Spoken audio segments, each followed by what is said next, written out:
Welcome to Uninterrupted. This podcast was merely curated with one goal: to build a community, a familiar thread to connect with like-minded individuals, a community where one can find purpose, one that serves you that feeling of warmth, one where you feel you belong. Our episodes feature unfiltered, free-flowing, and candid conversations with women from different walks of life who've created an impact in their own fields. So gear up to be inspired. I'm your host Samriddhi Taneja, and this podcast has been presented by mirrAR by Style.me. It is the world's first ever augmented reality technology platform that enables virtual try-ons in real time for brands in the retail industry.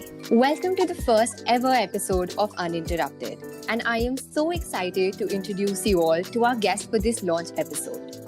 A digital influencer, an entrepreneur running a multi-million-dollar business, a best-selling author, a TV host, a storyteller, a celebrity confidant, a fighter breaking social stigmas, and her journey literally to the moon. In case you haven't picked up on the hints yet, I'm talking about Malini Agarwal, the force behind everyone's favorite online destination, Miss Malini. Malini, thank you so much for believing in the platform and being here today. Thank you so much for having me. Okay, awesome. So now before I dive deep into what you do today, I'm just going to rewind a little bit. So you were this girl from Delhi, you packed your bags, you landed in Bombay, and you worked in media for a little bit after, and then you started blogging. So tell me more about how this blazing love affair with social media started in the first place. You know, it all actually happened a little bit by accident. So to give you some context, I actually moved to Bombay in the year 2000, and I'm really the pre-Facebook era. People can't imagine a world without Facebook or social media, but I'd begun then. And I think my first brush with social media really happened because of my radio show, because people were starting to use social media to promote different things that they were on, especially media personalities. So I think I started a Twitter account back in 2009. And that was probably the first thing I had. And Facebook was much more of a social platform at that time, where you just added your close friends and family and looked at pictures of each other. So I've really seen a huge evolution over the last decade. Yeah. So, from that Twitter account to where you are today, that journey has also been quite a journey. And you've literally paved the way for digital influencers. Back in the day, it wasn't really a known concept. So first, tell me more about that journey. How has it been, and how has that growth been, especially with social media, from where you started to where you are today? So I actually started off as a hobby blogger in 2008. So I was really, I had a full-time job. I was working in radio. I was the digital content head at Channel V. And I really started the blog more as a personal diary. And at that point, blogging was very new in the country. And we didn't actually call social media influencers. There was no such concept of over time, it's evolved, into influencers. And now influencers don't like that term. Now they're called creators. So I've seen a big change. I think for me also personally, when I started the business, it really wasn't a business at all. It was just my, place to, share my own personal content and things I like to do, because I'd started writing a column in Midday about Mumbai nightlife and, life in general and celebrities. And I didn't really have enough space to write about everything that I experienced. So that's why I started the blog. In the next few years, it kind of evolved into more of a digital magazine and a space for that. And then slowly brands started showing interest in, doing content online to promote themselves as well. And that's where the evolution sort of continued into. I think that if I look back now, I can see a very clear path that it went on, but I had no idea it was going to grow into such a huge industry so fast. Yeah. I mean, I don't think anyone would have predicted that, but even today, I think influencer marketing is something that takes up such a major chunk of marketing budgets, especially for brands. But from a brand's perspective, I feel like it's always been this sort of love-hate relationship. I mean, when I see influencers or creators, I understand the kind of time, effort, energy, and that sort of creativity that even goes into making the smallest or the tiniest of content piece that we see out there. But Right. From a brand's perspective, I feel like sometimes, brands really want to invest in this medium, but it's not always commercially feasible. So what's your take on that whole concept as to how it's evolved today? And do you think from a brand's perspective, should they even draw a line, or where should that line be drawn? Or no, whatever is that commercial value, there is always that return? So I think, the concept of influencer marketing is we need to step back and think about what that means, right? Yeah. Influencers are basically content creators that have a following because people resonate with who they are. So, Hmm. the whole point of content by an influencer or creator is that it has to be authentic and interesting. Yeah. And this is something that's even more accentuated now because the digital audiences have become so savvy and, they have their guard up as soon as they see a brand is involved. Yeah. So each piece of content has to be authentic to that creator. And then the campaign will, only be successful if that happens. Otherwise, it could fall flat on your audience or get Hmm. lost in the clutter. So authenticity is key from the creator perspective and the brand perspective. A Hmm. successful content creator or marketing activation has to have a strong creative partner. And for the efficiency of that, the partner should either be the same partner who's dealing with the creators and celebrities. So that's how we do it at Miss Malini. We run our own influencer practice called Ignite, so that we always keep in focus what the creators are doing. And, Right. like I keep saying, it's not about influencers, it's about content creators now. That whole community Hmm. doesn't like the term influencers anymore. And so if I look from my perspective, our creative process with Ignite is always going to put all efforts into cracking the right creative and concepts for the brand, and then think about which creators to bring on board. And I think that's really key for all brands. So I think it's really important to find a good demographic fit for your brand, Yeah. and then, understand what are the client creatives that need to be adapted and sort of, tweak to fit that particular creator. So to answer your question, yes, I think that there is a line to draw. I don't think you can do a one size fits all across all creators and do the same campaign. Then there's no point using creators because it's all about their individuality that really made them popular to begin with. Right, right. And I feel like, even how people see influence is like super subjective. So again, like I'm saying influence because like I'm not seeing people just as influencers, but you could literally have an influence with whatever you do, right? Like you could be really good at like one thing, and so you sort of like create that influence. And I feel like the one that you've also been able to create through Malini's Girl Tribe is enormous. I mean, the group is really strong today, and I can't even imagine to sort of, think about the ripple effect that it creates within that community and also, in the communities of those women who are a part of that circle today. So tell me, even when we started Uninterrupted, like the idea was to build a community for women. And it was a no-brainer that we wanted to launch it with you because this is something that, you've been trying to create that online safe space where people come, for advice, for inspiration, or just to sort of like, feel that sense of belongingness. So I'm a little bit intrigued about that. Like, what was it that drew you to the idea of building a community in the first place?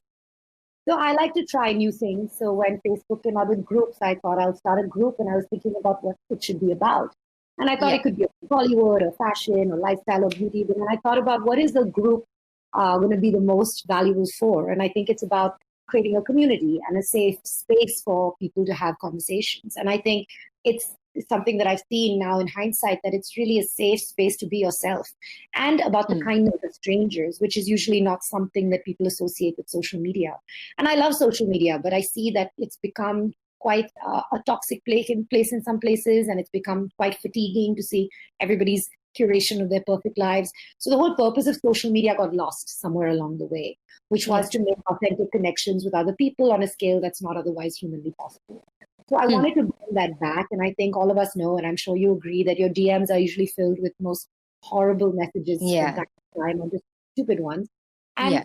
we wanted to declutter that because if you have so much noise, it does have an impact on your mental health, on your emotional, health, and then you're not really able to connect with anyone because you're inundated with so many other messages. But I find in Girl Tribe, and I'm sure you've had that experience if you're part of the group, is the Yeah. kind of conversations people have, how open they are with each other, how supportive they are. And it's really about, it's not about following a particular creator and just fanboying or girling over them. Hmm. It's about really being there for each other. So there's no, everybody is the hero in this group. No comment goes, no post goes unanswered. And I think it comes from the place of we all came online thinking, wow, now the world is open to us. There's 7 billion people. Surely I'll have hundreds of friends. But a lot of times you're all alone. Nobody comments, nobody likes. And it's actually much, Hmm. much that feeling. But that's why the community is amazing, is that women are there to talk about so many things. And, what happens is very often women's groups get bucketed into empowerment or, Yeah. saving them from sexual harassment. But, women's issues are so much larger than that, Hmm. academic, emotional, work, self-care, self-love, relationships, all of those things. And we don't have a space for women to come and talk about all the things that they are as individuals and allow them to live their best lives and connect with each other. So that's really the heart of this community. And clearly it's resonated because there's 50,000 women in it. Yeah. And really find solace there. So it's a combination between like a Google for girls, where instead of just randomly searching through the internet, you actually are searching for other people's genuine recommendations and experiences. And you're also not afraid to be yourself. And my favorite thing is that people behave in this group as they would in real life, which means you automatically don't attack each other. You're not so defensive. Kinder. And I love that there's so much kindness. The kindness of strangers is very underrated usually, because we're also suspicious of each other. But people do have an intrinsic ability to be very kind and empathetic. You just need the right environment to do it. Right. No, I mean, I've had the privilege of being part of the group. And, the best part, like the one that I find is that it is also raw and like, people are like, it's literally genuinity that is sort of flowing through the content, the questions, the kind of people that are in the group. All the conversations are really fluid and free flowing as well. So I feel like that is such a great thing to achieve, like especially in this online space where, I mean, like literally half of my social media is usually about content creators and how like they're doing a great job, but the other half is a bit more ugly, where people are constantly trolling each other. People, they leave like stupid comments, and you were exactly right. Like, your DMs on Instagram or your other messages on Facebook, they're usually not the most pleasant visual. Like I genuinely personally hate going through that folder because you never know what to expect there. So, in fact, like I think one of your latest campaigns, which is called Ignore No More, was around the same thing, right? It was around like cyberbullying and how do you like stop that, and finally, you've put up with it for too long, and now how do you like raise your voice? So, can you tell us a little more about that movement, and if someone wants to be part of it, how can they be a part of that movement? Yeah, so absolutely. It really, is an offshoot of the same concept about having a safe space for women to connect with each other. We extended that out into why is social media such a toxic place for women? Very often it's because they get all these horrible messages, and we've been told for so long to just ignore it, that they're just looking for attention and they'll go away, but they haven't. And the truth of the matter is, with the pandemic, we're living our lives online so much more. And so we're getting so many more of these messages where dealing with it a lot more, you're not really switching off.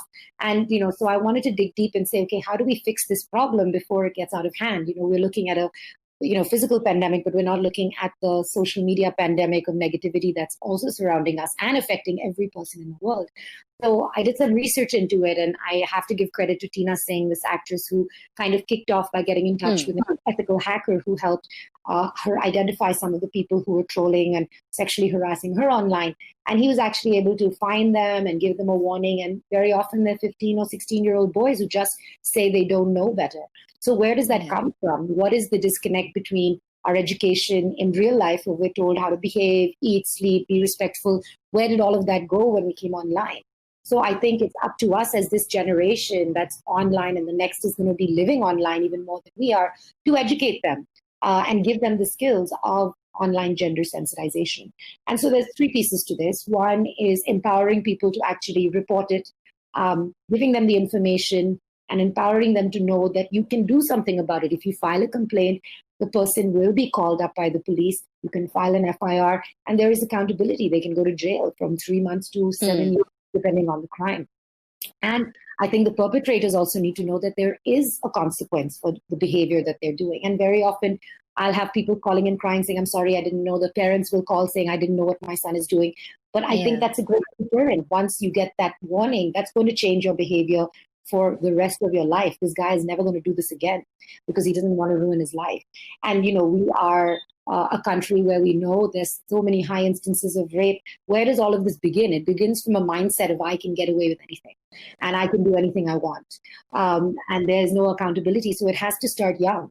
And if those same people at a young enough age were told this is not okay, you have to respect women, you have to respect each other, perhaps they would have behaved differently.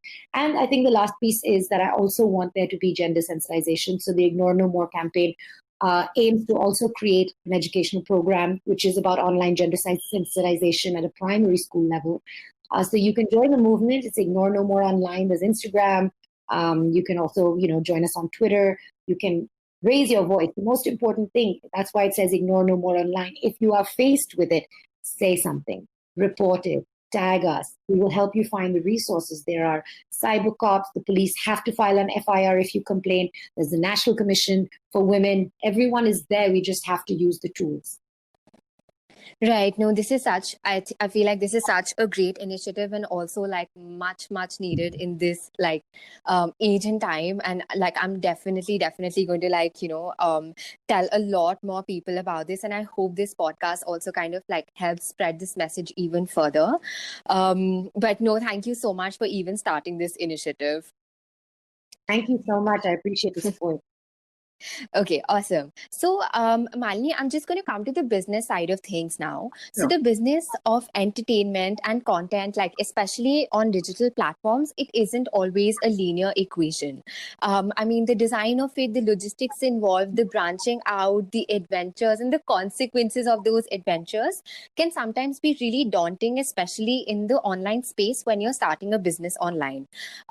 Especially right now, e-commerce has seen like a 17% increase since the lockdown, and social media usage has increased almost 85%. So given this scenario, how do you kind of differentiate your offerings or the content pieces that come out on Miss Malini? And if you were to give any advice to say all other entrepreneurs or people in content marketing, etc., what would it be for them to differentiate their offering in this otherwise crowded space? So I think, there's a really great concept of ikigai that I love. It's a Japanese concept that says at the center of 4 questions is your answer. And it's what do I love to do? What am I good at? And what can I be paid to do? But the fourth piece I think is the most important, which is what does the world need? And I think the content creators and the brands that are really having the most impact today are the ones who are addressing that question. Because everyone is globally dealing with the same issue of the pandemic. They're having a lot of the same sort of issues that they're dealing with, a lot of anxiety, a lot of stress, a lot of fear, loneliness, and social media tends to be that place that people gravitate towards. So what are they going there to consume? So sure, a lot of them are going to consume content which is entertaining, but there's a lot of people turning to social media and the internet to revive or reset and realign their business goals. So I think it's a lot about that. And even if you look at the brands that are advertising today, the ones that are moving forward are the ones that are in FMCG, dishwashers and washing machines are flying off the shelves because those are the things that people need right now. So I think to break the clutter, again, I can't speak enough about authenticity because that is going to be your key player always. So be as authentic as possible. Don't ever start off a business saying, I'm going to make money. I'm doing this to make money, because you will make too many compromises and you won't really have your own identity. You're going to end up flip-flopping between whoever's giving you money to keep changing your identity, and nobody can relate to that. So I think it's really important to find that niche. I think for us, the big change and evolution really has been over the 10 years from starting off as a pure entertainment company into something that also hyper focuses on things like Malini's Girl Tribe, Ignore No More. But at the same time, it's also expanded out into working on OTT shows, on podcasts, being platform agnostic. So we keep creating content for various platforms. So we're working with new platforms, like whether it's a Josh or Google is coming out with a new feature. So it's really important to adapt in that way. And that's kind of been where we keep our focus and our strengths. And, we're a digital first company, but having said that, we created 5 seasons of a television show. So for me, content is content. Where you disseminate it is just the medium. Right. No, that's some really helpful advice. I think my takeaway from this whole conversation would always stay, true to what you are and what you do, and always sort of like maintain that authenticity. And, on the same note, I have another question. So given the online space and the rate at which the transitions occur around us today, it's almost rapid. It's like a speeding car that's like just going in one direction, but at the same time, it's going in multiple directions. So given this external mania, which I feel like, entrepreneurs today have come to sort of accept accept and love and are almost addicted to, like how do you balance your creative process? Where do you seek inspiration from? Or like, whenever you have to start a new project, an initiative, is it drawn from personal experiences? Is it drawn from something you see outside? Or do you seek inspiration somewhere else? I think it's everywhere. I think I find the greatest inspiration in conversations, and I'm talking to someone, an idea will strike me. And I think, over the years, it's a lot about creative instinct. And I tend to be a little unorthodox in my strategy. I don't spend too much time mulling over it. If I think about something, I just go ahead and do it. I started the Girl Tribe overnight as a Facebook group. We started the Ignore No More campaign in a similar way. We launched the Miss Malini trending desk because I had a great conversation with Karishma, who runs this, trending desk for me. So for me, it's really been about rapid action. I know a lot of people spend more time on process and thinking about whether they should do something or not. That's also a very valid way of doing things. But for me, it's really been about coming up with an idea and thinking, hey, I think there's a need for it, and applying those filters to it. Is it something that's achievable? Is it something that I love? And what is the impact it's going to have on other people? And if it's not going to have a negative impact on other people, if it's something that I love to do, if it is achievable, if it's unique and it fills a gap, then I absolutely think it's worth doing. Right. And how do you usually measure the success or failure of something? Like, do you have parameters on which you base the success or failure of a new project? Or is it purely based on how people react to it and perceive the whole concept? In any business now, you have to look at metrics, right? And there are some hard metrics, which are numbers. How did the piece of content perform? How much revenue came in? But there's also soft metrics, which are things that I've noticed with Malini's Girl Tribe. And, I think I've recently learned, and in fact, from the, founder of Josh, Umang Bedi, said the best thing. He said, don't look for success, look for significance, and success will follow. And I feel the Girl Tribe is something that really follows that ethos. Fair enough. No, that's actually lovely. Okay, so with this, first, thank you for all the wonderful advice that you've given to us. But we have one last section for you, and this is basically called High Five. It's a new property that we launched for the podcast, and it's basically like a 5-question quick rapid fire round. So, are you ready? Yes, for sure.